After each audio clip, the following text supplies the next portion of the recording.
football clubs get themselves into financial problems for a whole host of reasons, but one common theme is chasing the dream, getting up to the next division. 2 years ago, a financial data company put these figures together and put them to the Football League, saying they were concerned at the levels of spending compared to that of income. If you have a look in the Premier League, it's pretty straightforward. It's just about half. The rest goes on wages. 50% goes on wages. But then as soon as you drop down to the Championship, 99% of revenue goes on wages. And then for 2017-18, the figure that stands out for me, guys, 106%. Now, the company took them to the EFL and nothing particularly changed. Do you not find that staggering? That an alarm bell went off 2 seasons ago and yet still that is allowed to happen. Yeah, I mean, that is incredible, 106%. And it just shows you that these owners prepared to chase the Premiership dream because they know when they get there, the rewards are so great. And if you do get there, then you've got the parachute money when you come back down. There is that safeguard. But there's a huge risk in the attempts to get there. I mean, you don't have to be Sir Alan Sugar to realise that that as a business model is not sustainable. You've only got to look at Aston Villa, where it's so great to see them back in the Premier League, and you know, watching them on Friday night, winning a game at Villa Park that was packed and throbbing and like bouncing, everyone bouncing off the wall was amazing. Tony Gia came in there with all these best laid plans, and then all of a sudden, for whatever reason, the money's pulled from behind him, apparently, and then the club are in massive trouble. All of a sudden, I think there was even a rumour when Brucey was there for a while that the players weren't going to get paid, or there was a period where there might be, you know, so that's how easy it can all go in the other direction. So those numbers there, Jeff, even though they are, when you see them like that, they're like, wow, you know, how on earth is anybody even contemplating operating around those sort of figures? But that's it. I mean, look, Villa have now come. Villa were on death's door a few years ago, and all of a sudden now they're back in the big time with owners that are prepared to back the club, really support it financially with a plan. And now all of a sudden, you feel like the sky's the limit. Well, there's two things here. I think, well, certainly I find really concerning. First of all, basically, when it's an owner who's had very little to do with the club before, putting in an amount of money, leveraging huge debts on the club itself. I mean, at Bury, we're hearing loans at 130%. As you said, it's never been cheaper to borrow money. So where they're paying 130% is extraordinary. So you've got the two problems. Basically, if somebody puts in a small amount of money, borrows the rest against the club on the basis of getting up to the next division, or Premier League as the promised land for many, they're basically taking a punt. They're taking a punt, probably at odds of 10, 15 to 1. In their mind, they can afford to lose their small 5 or 10 million. If it all goes belly up, they walk away and leave the club, leave the supporters, done. And there's a problem. So the land of milk and honey, as Andy quite rightly said, has been achieved by Aston Villa, and everything's rosy. I have two concerns. Look at those figures, Jeff. One, that was 17-18, and here we are in season 19-20. I wouldn't be surprised that figure's above 110%, and that's just wages. So the upkeep of the stadium and the training ground and everything that comes with it, how do you solve the discrepancy? You only do that by, I presume, selling a player. So as Phil mentioned earlier, you sold 3 or 4 players to keep the club afloat. But other than that, an owner's going in there and immediately losing X million pounds. How long do you tolerate that for? If you don't achieve the dream after 2, maximum 3 years, you will walk away, and then you have the situation you just mentioned. You have a club in dire straits, players on long-term contracts, committed bills and debts, and how do you survive? But how do you balance the fact that we live in a capitalist society, and it is, you know, it's a democracy. So whoever wants to buy the free market, club, free market to a degree, and the supporters of Leicester will say, well, look, you know, we've got terrific owners. They pumped lots of money in. We paid good wages. Dear old Jack Walker, we remember as well, and they were held up as beacons for football because they believed and they put. So how do you separate the wheat from the chaff, as it were? It's difficult, and just what I said earlier, that you can't stop people spending that money to try and achieve that dream, but there's got to be also a safeguard in place if they do walk away, that they don't leave clubs, you know, like we've seen, like we said earlier about Aston Villa, which could have happened to them. But I just think there's plenty of models out there in clubs who've done it properly without spending the millions and have had success. Burnley is one. You know, Brentford, we were talking about earlier, Mark, weren't we? Brighton's another one where there's models out there where new owners can look at and say, well, you can be successful if you put your foundations in place and build it brick by brick. Obviously, you might not get that overnight success everyone's craving, but over a period of time, you could build a football club properly. And there is examples in the EFL and now in the Premiership of clubs who are doing that. I mean, it's very rare for football clubs to actually go bust, be liquidated or thrown out of the Football League. But in many ways, do you think that has been almost a false lifebelt for them, in that people spend money in an almost reckless fashion on the basis, well, football clubs don't go money, someone will bail us out, some money will come in from Jeff, somewhere. that's a key point. I think Phil just said it's very difficult. I'm not disagreeing with it. I think they have to say now we have to be far more stringent with our checks. Because of the situation in Bolton and Bury, for example, we now have to put in a new rule, set of due diligence tests for potential owners to come in and buy a football club. Because right now those figures are more than worrying. But what would, OK, let me ask you about one tweet we've had come in. Well, we've had plenty of tweets come in, but one in particular. Do you think a salary cap would work in the EFL for clubs to make sure they are regulating a primary outgoing, or do you think football as a business is too far gone? Well, if you're looking at, if 106% of your turnover is going straight out the door,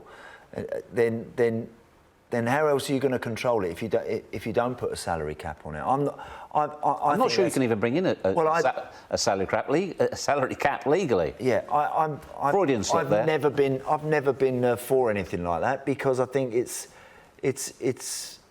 unfair, and I think it's placing boundaries on individuals who are perhaps ready to, who deserve it, who actually deserve better and can move on and quite rightly are going to get paid more for what they're doing.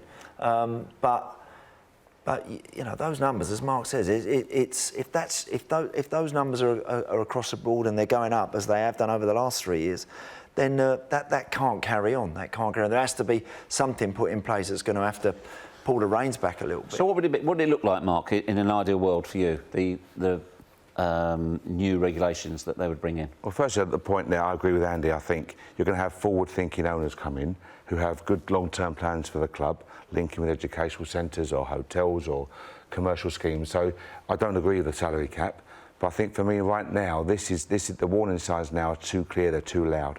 What are we going to do now? So hopefully we avoid catastrophe with Bolton and Bury, but I believe the authorities have to put in a set of tests for potential owners now, which ensure the long-term future of the club 3, 4, 5 years down the line as a bare minimum. Well, I mean, there are tests in place at the moment, but clearly they're not working. They're not stringent enough. Well, this is a wake-up call, isn't it? The Bolton and Bury situation. Is it more than that? Is this a massive alarm bell ringing? Yeah, I mean, despite all that spending, the last club to go in administration, I think, was 6 years ago. So it hasn't happened a lot recently. So we've got to look at that. I just think that getting the business plan right, the owner's checks and the safeguarding are the three things they can do. And those are the things which I know the EFL have done in this situation with Bolton going forward. But like I said earlier, when the club was really desperate for an owner 3 or 4 years ago, it didn't have the chance to do that, and they just needed someone to step in and pick up the reins, or they thought the club could go in trouble then. So I think in the ideal situation, I think the EFL have probably got a lot of those things in place. This is a wake-up call for them to say, well, let's make sure we're even more stringent going forward, because this can't happen again.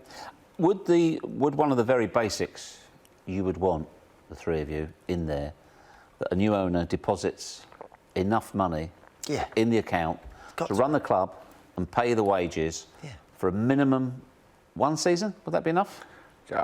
For me, Jeff, you can find out very simply from the club secretary or the CEO, what's the running cost of Bolton for 1 month?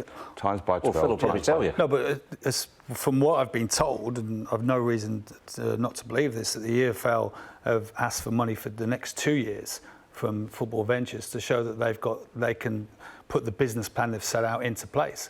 So that's what I've been told, and I certainly believe that they've had to show they've got that money to take the club forward. The trouble is with football, it's such a movable feast, isn't it? You know, you can have the best laid plans now for a couple of years, and then all of a sudden your rivals along the road, they're doing brilliant. You try and be competitive with them. You want to spend a bit more. You want to do this. Things change, and situations come along. It's such a difficult business in that respect. Football is so different to everything else. But if you just, to start with, we got rid of the people that are taking on or wanting to take on clubs that don't have the capacity, really, financially, to move them forward. You can get rid of a lot of that by saying initially, not just proving funds via a lawyer or putting up a small bond, a significant amount of money, as Phil says, that will run that club for a couple of years. And I think if you did that, you'll get a lot of time wasters. You have a lot of people that will just go, yeah, no, I can't do that. That's me out. Because it's all well and good being backed. It's all well and good being backed by significant people, very wealthy people. But as Villa found out with Tony Gier, if all of a sudden that backing, people decide they want to go in another direction, then they're in trouble. Then that at least would allow the club a period to breathe, of stability, yeah. And they would have, and maybe there should be as well, some sort of period where if an owner wants to bow out, he has to give a period of notice. I mean, in fairness to the Football League, I think one of the problems they've had is that club owners can literally transfer the shares before they're in touch with the Football League, the new owners. So they are trying to sort their house, put their house in order as well. But I think there's an awful lot of rewriting of the regulations needs to be done. But it is more than a warning call. It's as simple as that. You talk about institutions that have been around for 150 years, could go under.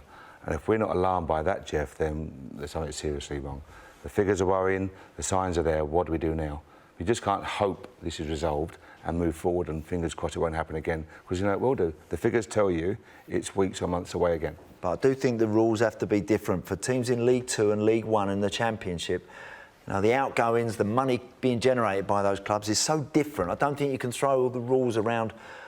I don't think that everyone can be working to the same guidelines. The guidelines for a League Two club are very different for a team in the Championship. Very, very different. And so... You say the guidelines, is it the guidelines or is it the aspirations? Surely you've got to have this... that's the whole point of the competition, that it's supposed to be a level playing field. Yeah. It isn't necessarily so with different owners. No, but I'm talking about the amounts of money required, Jeff. If you just set the same guidelines, you can find people taking Championship clubs and finding themselves getting running into serious difficulty.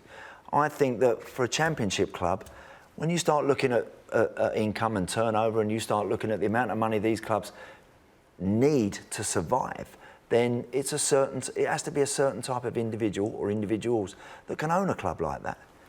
And so I think the rules have to be different for a Championship club compared to a League Two club. I mean, financial fair play is a completely different thing. It's a different subject. And look at the mess that is, and the policing or non-policing of financial fair play. Well, teams getting a problem with FFP, and then obviously they start pulling the reins in from all over the place, and then there comes a point where they actually go, you know what, forget it, we'll pay the fine. We'll pay it. We'll have to fine them. We'll pay the fine, but because we're going in this direction, and we're going to break our FFP regulations for this season. So again, that has obviously tempered things, I think, to a degree, but that's not been the answer to it. I don't think that's the answer to clubs getting themselves to a point where they're in serious trouble. What about in your league, in the Championship, Mark? Are there clubs there that you think they've bet the house on getting to the Premier League this season and would be in serious trouble if they don't? I better be careful what I say here, hadn't I? But yes, I know the answer to that question. I think that promised land is so touchable now, and we're seeing teams do it so readily now, and the teams that have gone up. You look at Sheffield United, for example, fantastic achievement. Yeah. But here they are now in the Premier League, playing at Old Trafford and Anfield. And I look at it and I really do worry. I really do worry with it, Jeff, where we're going to go from here. More than one? Yes, I think so. I think so. The examples last season of what happened, as Andy said, I wonder about the attitude to breaking rules. I wonder what the honest feeling is, because I look at certain clubs and I'm being very careful what I say. But if the punishment doesn't fit the crime, well, then you'll do it again. Clubs will say, well, it worked for them, and I'll do that. And I think there's some clubs in the division who are running their houses very tightly, very professionally, and I think they're not getting rewarded for that, and they should be. One thing did occur to me, Phil. We're hoping that it works for Bolton. We believe that Football Ventures are the front runner. They could be looking for a manager. Somebody perhaps knows the area and the players? Well, listen, I think the Bolton One for you? Wanderers, well, the Bolton Wanderers job is still a terrific manager's job for somebody, because fantastic stadium, training ground is top quality, the facilities are excellent. So it's a great basis for somebody going to as new owners and a new manager to start a project off from scratch almost.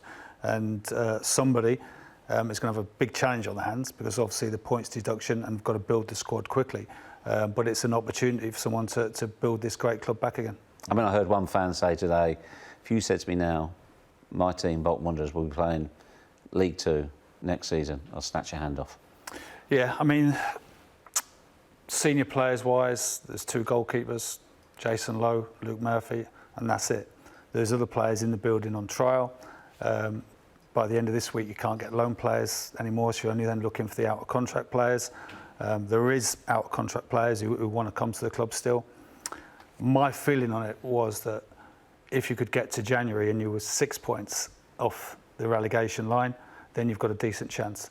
Because come January, you know, there's another opportunity to build the squad and get those better loan players. And I think if players then see that there's a bit more stability at the club and you're close to that relegation line, they'd be more likely to come and want to play for the club. So that was my thoughts. As time's gone on, getting those players in has become increasingly difficult. If the club goes down a division, it won't be the end of the world for the club, as long as there is a Bolton Wanderers, and that's the most important thing. Do you know, we're lucky in this business that there will always be people that want to buy. There will be people that want to buy Bury as we speak, and Bolton. It's just the selection process and the way that is orchestrated. That's the bit now that needs to be looked at again, thankfully, because everybody loves the sport so much in this country that there will be genuine people out there that will be, as we speak, thinking, I want to go for that, I want to buy that, and could probably do a good job, but we've got to make sure that we get the right ones.